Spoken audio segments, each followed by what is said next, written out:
Assalamualaikum, salam Malaysia. Madani Stadium RTM pagi ini bersama saya Syairul Islam. Akademi Badminton Malaysia ABM sedang menyiapkan barisan pelapis bagi kategori beregu wanita dan beregu campuran. Jelas pengarah kejurulatihan ABM, Reksi Mainaki, inisiatif itu antara fokus bagi tahun 2024. Tambahnya beregu wanita akan menjadi pemain simpanan selepas Perlitan dan Mtinah.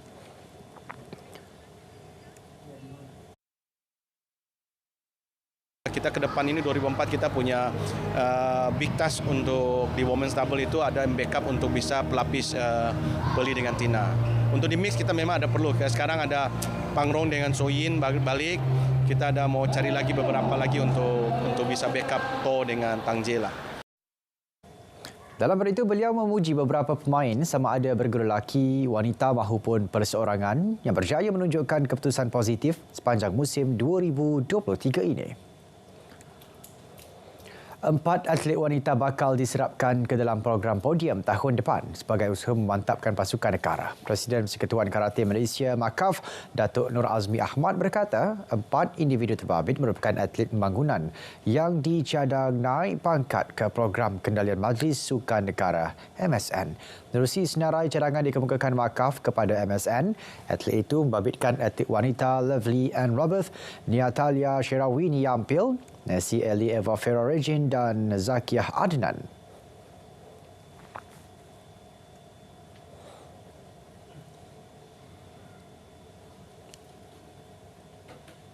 Akhirnya atlet yang development dinaikkan kepada podium dan sekarang kita mendapat satu tim development yang begitu baik seramai 16 atlet development, 8 perempuan dan 8 lelaki, dan kita dapat kata 10, 5 lelaki dan 5 perempuan.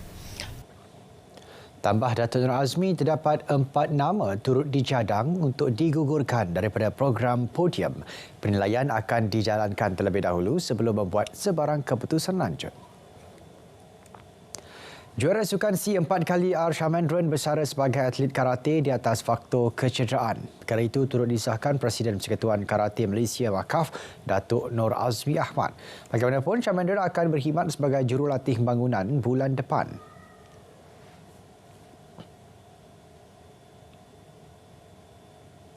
Atlet dia tak ada lagi dan kita dah keluarkan dia dalam program podium. Dan dia fokus pada development. Sebenarnya development ni kita fokus pada atlet yang membantu podium pada 2027 semasa Malaysia menjadi tuan rumah SEA Games nanti. Setakat ni memang dia sah bersara. Yang last saya berhubung ataupun berjumpa dia di Budapest, yang saya mengatakan serat dia untuk dia menjadikan jurulatih development. Tambahnya, Shamendran telah menjalani 6 proses pembedahan selama 9 tahun. Terbaru, jago karate itu menjalani pembedahan anterior cruciate ligament ACL pada lutut kirinya. Kurang 7 bulan menjelang Olimpik 2024, Perkabungan Sukan Olimpik dan Paralimpik hampir siap diumumkan syarikat pembinaan yang bertanggungjawab Solidio. Jelas pengerusinya, Nicholas Ferran, peruntukan sebanyak 1.7 bilion euro itu yang diberikan pada tahun 2018 akan digunakan sepenuhnya. Solidio dibertanggungjawabkan untuk membina 62 kemudahan untuk tamasya Olimpik dan Paralimpik Paris dan yakin boleh menyerahkannya bermula 1 Mac 2024. Perkampungan berkenaan terletak kira-kira 7 km di utara pusat Paris, berhampiran Saint-Denis dan Saint-Ouen serta kurang 5 minit dari Stadium Perancis. Ia termasuk 3 kawasan utama: Olympic Village Plaza, zon antarabangsa, kawasan kediaman di sekitar Cité du Cinéma. Setempahan akan dibuka tidak lama lagi dengan penyelarasan terakhir sedang dijalankan di tapak pembinaan. Jawatankuasa penganjur untuk Sukan Olimpik dan Paralimpik akan memantau proses pengemasan terakhir sebelum menguji venue yang telah disiapkan. Baik, ini perkembangan Liga Perdana Inggeris EPL. Perlawanan melibatkan Bournemouth dengan Luton Town yang diberhentikan Sabtu lalu selepas Kapten Luton, Tom Lockyer, pengsan di dalam padang akan dimainkan semula. Perlawanan itu ditangguh pada minit ke-59 selepas Lockyer mengalami serangan jantung. Akan dijadualkan semula untuk musim ini selepas berunding dengan pihak berkaitan. Menurut laporan, Lockyer sedang menjalani ujian dan menunggu keputusan sebelum langkah seterusnya dan proses pemulihan bakal ditentukan. Kedudukan semasa pada perlawanan itu adalah seri 1-1 apabila Lockyer rebah dan dibawa keluar padang bagi mendapatkan rawatan segera. Pemain antarabangsa Wales berusia 29 tahun itu menghabiskan masa selama 5 hari di hospital dan menjalani pembedahan bahagian jantung. Ia bagi memperbaiki fibrillasi atrium sebelum kembali menjalani latihan pramusim selepas menerima lampu hijau daripada pihak doktor.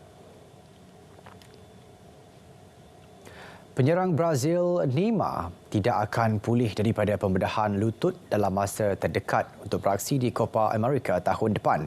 Menurut Doktor Pasukan Kebangsaan, Rodrigo Lasma, penjaring terbanyak Brazil itu menjalani pembedahan bulan lalu. Ia berikutan selepas Neymar mengalami kecederaan anterior cruciate ligament ACL dan meniskus di lutut kirinya pada Oktober lalu. Lasma yang menjalankan pembedahan itu berkata, pemain berusia 31 tahun itu dijangka tidak cergas sehingga Ogos tahun depan.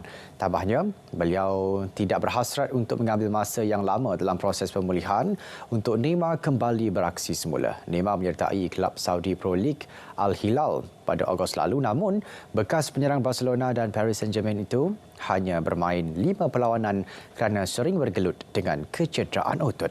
Dalam pada itu, Brazil telah diundi dalam kumpulan D untuk Copa America bersama Colombia, Paraguay dan kelayakan CONCACAF.